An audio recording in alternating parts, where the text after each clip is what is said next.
নমস্কার বন্ধুরা, সুপ্রভাত। কেমন আছো তোমরা সবাই? আশা করছি তোমরা সবাই খুব ভালো আছো, আর আমিও বেশ ভালো আছি। না, সকাল সকাল ঘুম থেকে উঠে সমস্ত কাজবাজ সেরে আমি স্নানটাও করে নিয়েছি। আর আজকে হলো মহাশিবরাত্রি, আর আমি কিন্তু শিবরাত্রির উপোস করেছি। কালকে তো সংযম পালন করেছি, আলু সিদ্ধ ভাত খেয়েছিলাম। তো শিবরাত্রির আগের দিন তো সংযম করতে হয়, মানে নিরামিষ আলু সিদ্ধ ভাত, আতপ চালের ভাত খেতে হয়। তো সেটাই আর কি কালকে করেছি।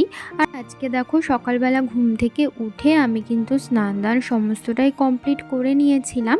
আর কয়েকটা জামা কাপড় কেচে ধুয়ে দিয়েছিলাম, সেগুলোই আর কি বারান্দায় মেলে দিলাম। তারপরে এই যে দেখো, আজকে কিন্তু বেশ কিছু ধুতরা ফুল, তারপরে ধুতরা ফুলের কাঁটা, আকন্দ ফুল, এগুলো আমার শাশুড়ি মা, পাশে আমাদের একটা ধুতরা ফুল গাছ আছে, সেখান থেকেই তুলে নিয়ে এসেছেন। আর জবা ফুলও তুলে নিয়ে এসেছে একটা গাছ থেকে। চতুর্দশী তো লাগবে 9:30টার পরে, ওই 15টা নাগাদ। তো তখনই শিবের মাথায় জল ঢালতে হবে। তো সেই কারণে ভাবছি এখন ঠাকুরটা গুছিয়ে রাখবো, আর চতুর্দশী লাগার পর শিবের মাথায় জল ঢেলে তারপরে পুজোটা করে নেব। তারপরে না আমি চলে এসেছিলাম একটু বাজারে, এই যে পুজো করবার জন্য ফল ফুল এগুলো কিনতে। ভেবেছিলাম কালকে বিকেলেই সমস্তটা কিনে রেডি করে রাখবো, কিন্তু কালকে বিকেলে না আর বেরানো হয়নি। তো সেই কারণে আজকে সকালবেলাই হাজব্যান্ডের সাথে চলে গেছিলাম বাজারে। তো ওই দরকারি জিনিসগুলো কিনে তারপরে আবারও চলে এসেছি বাড়ি। আর বাড়ি আসতে আসতে চতুর্দশী লেগেও গেছিলো, মানে ওই 10:30 বেজে গেছিলো। আর তখন তো চতুর্দশী লেগেই গেছে। আর দেখো বাড়ি এসে কিন্তু আমি এখন শিবলিঙ্গকে ভালো করে স্নান করিয়ে নিচ্ছি, ঘি মধু মাখিয়ে, আর সাথে একটা ঘিয়ের প্রদীপও জ্বালিয়ে নিয়েছি। তো ঘরের ঠাকুরকে পুজো দিয়ে আমি যাব একটু আমার বাবার বাড়িতে, কারণ বাবার বাড়ির পাশে একটা মন্দির আছে, ওখানেই জল ঢালবো। তো সেই কারণে ভাবলাম যে ঘরের ঠাকুরকে আগে জল ঢেলে তারপরেই যাব আর কি।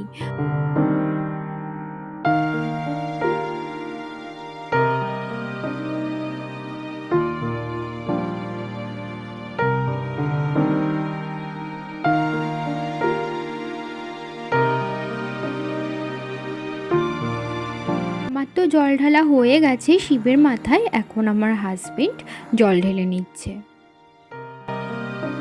মহাদেব বলো, জোরে বলো, হর হর মহাদেব বলো।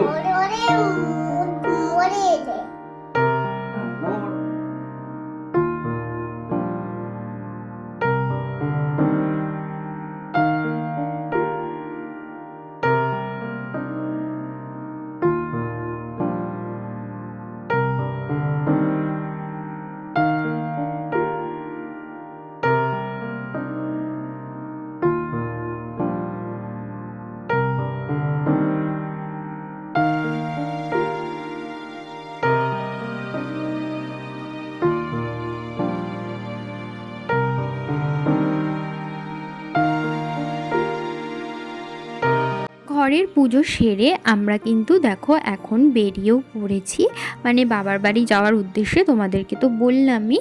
আর মাঝে না আমার ছেলেকে স্নান দান করিয়েছি, ওকে রেডি করিয়েছি। তো সেগুলো না তাড়াহুড়োর মধ্যে তোমাদের সাথে কোথায় যাচ্ছ? আমি মামা বাড়ি যাচ্ছি। মামা বাড়ি কি?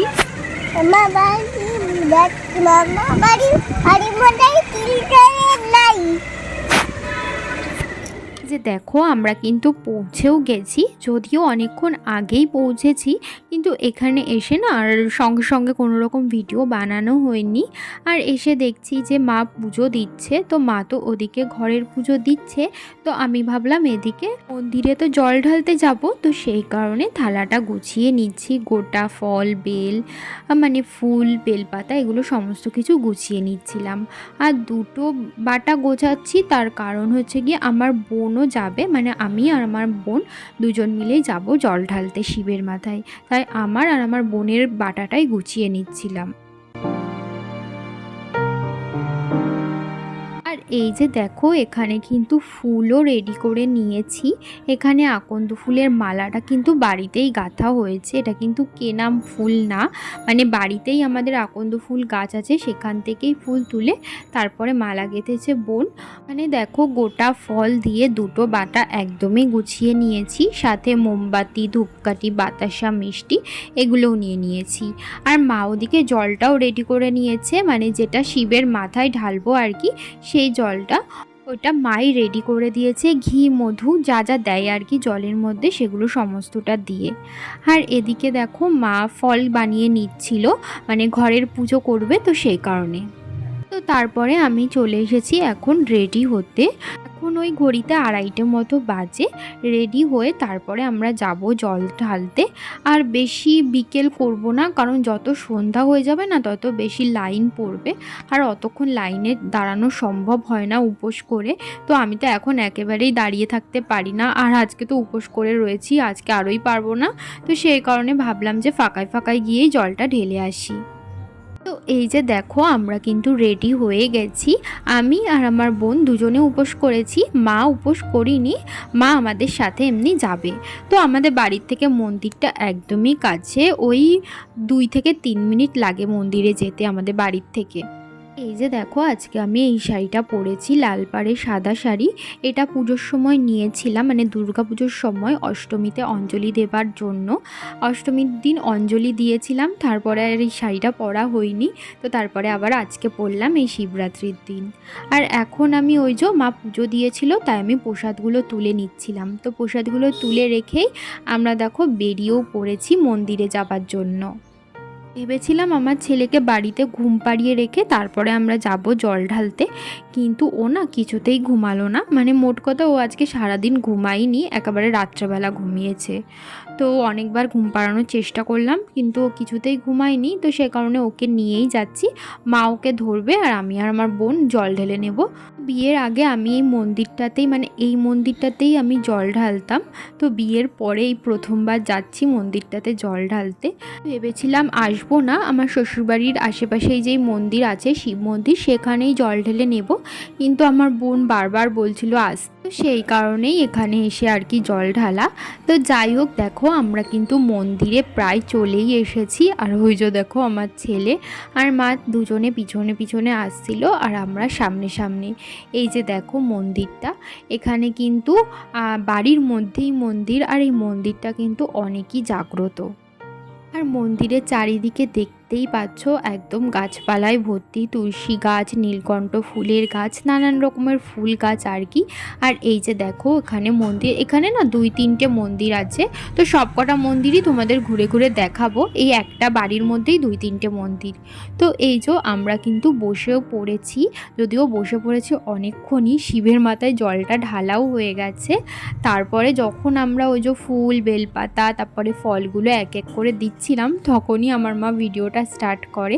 আর আমরা যেই টাইমে গেছিলাম সেই টাইমে একদমই লাইন ছিল না, তো দেখতেই পেলে একদম ফাঁকাই ছিল, আমাদের একটুও দাঁড়াতে হয়নি, গিয়েই সঙ্গে সঙ্গে বাবার মাথায় জল ঢালতে পেরেছি। হাত দেখো এখন আমার ছেলেও হট করে চলে গেছিলো আমার কাছে, তো সেই কারণে ওর হাতটা ধরেও একটুখানি বাবার মাথায় জল ঢেলে নিলাম।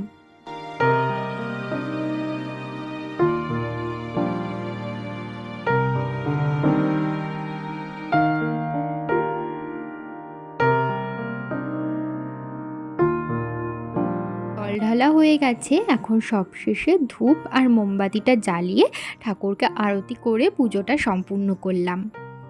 তো ওই মন্দিরে জল ঢেলে তারপরে চলে এসেছি আরও একটা মন্দিরে। আরও একটা মন্দির বলতে মন্দির কিন্তু একটাই, কিন্তু মন্দিরের মধ্যে না 3-4টে ভাগ ভাগ আরও মন্দির রয়েছে।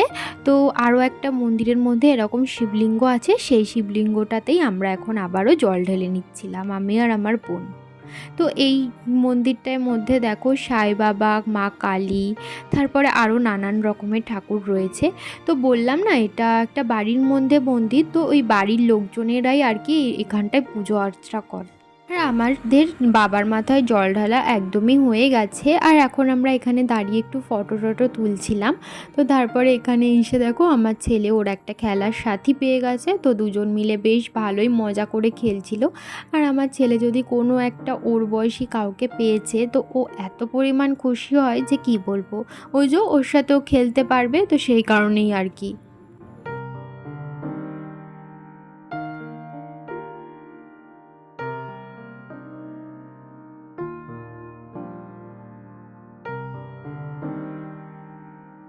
তো এখানে না জঙ্গলের মধ্যে, জঙ্গল না, এই যে চারিদিকে গাছপালা, তো এই বাগান বাড়ি বলতে পারো এরকমটা। তো এর ভিতরে না, গাছপালার ভিতরে আরও একটা ছোট্ট মন্দির রয়েছে, শিবলিঙ্গ। সেই মন্দিরটাতেই যাচ্ছিলাম। এত বছর জল ঢেলেছি কিন্তু এই মন্দিরটাতে কখনো আসা হয়নি। তো এই মন্দিরটাই দেখতে যাচ্ছিলাম আর কি। দেখো একদম জঙ্গলের গাছপালার মধ্যে এই মন্দিরটা, ছোট্ট একটা শিবলিঙ্গ। দেখো কত সুন্দর। এখানেও দেখছি অনেকে এসে জল ঢেলেছে, ফুল বেলপাতা দিয়ে গেছে। আগে জানলে আমিও কিছুটা ফুল বেলপাতা রেখে দিতাম এই শিবলিঙ্গের মাথায় জল ঢালার জন্য। তো যাই হোক, দেখো এখানে একটু আমি নমস্কার করে নিচ্ছিলাম।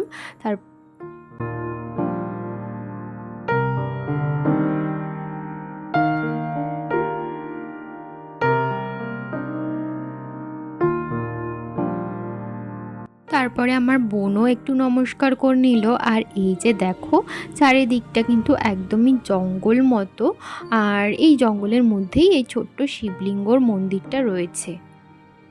আর ওদিকে কিন্তু ঘরও রয়েছে, মানে এটা কি বলতো, একটা বাগান বাড়ি টাইপের।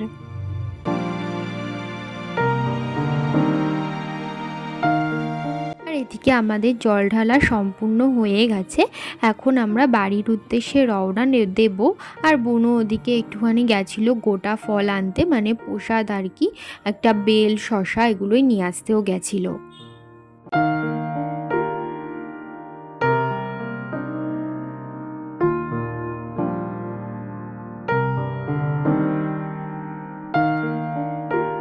তো এই যে লাল শাড়ি পরা মা কালীটাকে কত সুন্দর লাগছে না? দেখো সম্পূর্ণ কমপ্লিট হলে কিন্তু আরও সুন্দর লাগবে দেখতে। আর এদিকে দেখো অনেকগুলো মা কালীকে রেডি করানো হচ্ছিল, মানে এমনি রেডি হয়েই গেছে, শুধু শাড়ি পরালেই হয়ে যাবে। যেহেতু আমাবস্যা রয়েছে কালকেই, তো সেই কারণে না অনেক কালী ঠাকুর হয়তো অর্ডার রয়েছে, কালী পুজো হবে অনেকের বাড়িতে, তো সেই জন্যই। আর ওই দিদারা না আমাদের বাড়ির পাশেই ঠাকুর বানায়, তো সেই কারণে বাড়ি ফেরার আগে আর কি ওখানে একটু ঢুকেছিলাম ঠাকুর দেখার জন্য। আর এদিকে চলে এসেছি বাড়ি। আর বাড়িতে এসে এখন একটুখানি উপোসটা ভেঙে নিচ্ছি। প্রথমে তো চরণামৃত খেয়েছি, তারপরে এখন ফল খেয়ে নিচ্ছি। মা না এই ফলগুলো কেটে রেখে গেছিলো বলতে ওই যে ঠাকুরকে যেগুলো প্রসাদে দিয়েছিল আর কি, ঘরের ঠাকুরকে, সেগুলোই এখন আমরা খেয়ে নিচ্ছি।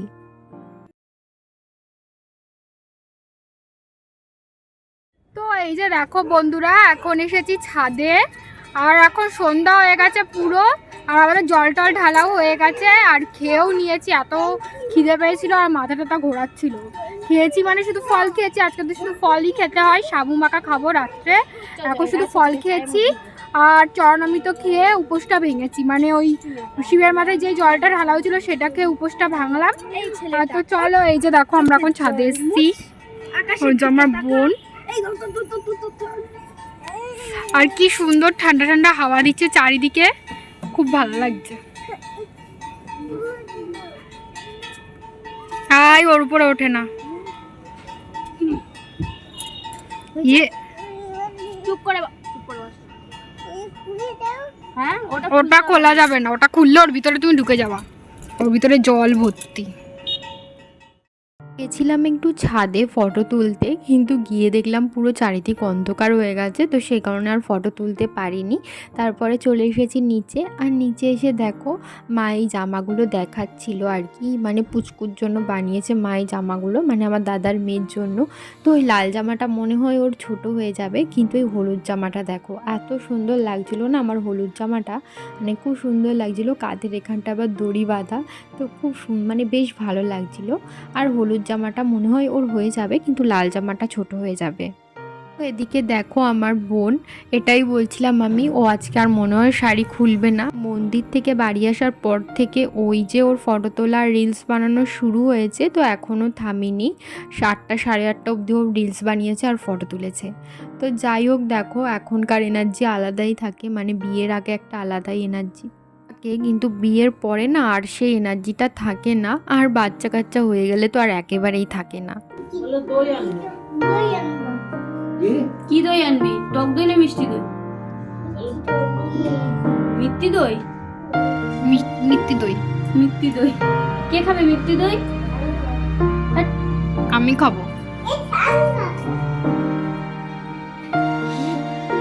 তো বাড়িতে তো একবার জল ঢেলে এসেছি, আর একবার মন্দিরে গিয়ে ঢাললাম। আর এখন দেখো, মানে এই বাড়ির ঘরের শিবলিঙ্গকে এখন একটু জল ঢেলে নেব। তো মা বললো এখানেও একটু জল ঢেলে নিতে, তাই এখন জলটা ঢেলে নেব। আর মা দেখো এখানে ঠাকুর ঘরটা কত সুন্দর করে সাজিয়ে রেখেছে। আর গোপালকে শোয়ানোর জন্য না ছোট ছোট বালিশ, খোল বালিশও বানিয়েছে। সেটা এই ব্লগে তোমাদেরকে আর দেখানো হয়নি, পরের নেক্সট ব্লগে তোমাদের সাথে শেয়ার করে দেবো। তো যাই হোক, এখন ঘড়িতে বেজে গেছে ওই 9:30 মতো। আর আমার ছেলেকে আমার মা খাইয়ে দিচ্ছিল। আরও দেখো এতক্ষণ ওর ঘুম আসেনি, যেই খাওয়াতে বসেছে অমনি দেখো একটু বাদেই তোমরা দেখতে পারবে খেতে খেতে যেন ঘুমিয়ে পড়ছে। তো ঘুম তো আসবেই, সারাটা দিন ও আজকে ঘুমায়নি, মানে একটুও ঘুমায়নি আজকে। সেই সকালবেলা 7টা না 7:30টার সময় ঘুম থেকে উঠেছে, আর একটুও দু চোখ এক করিনি। এখন দেখতে পাচ্ছ যে ও ঘুমিয়ে পড়ছে, কিন্তু যে ওকে আমি শোয়াতে গেছিলাম কিন্তু আবারও উঠে গেছিলো, ও ঘুমায়নি। তারপরে রাত্রেবেলা যখন আমরা সবাই শুয়েছি একেবারে লাইট টাইট বন্ধ করে, তারপরেই ও ঘুমিয়েছে, তার আগে ও কিছুতেই ঘুমালো না।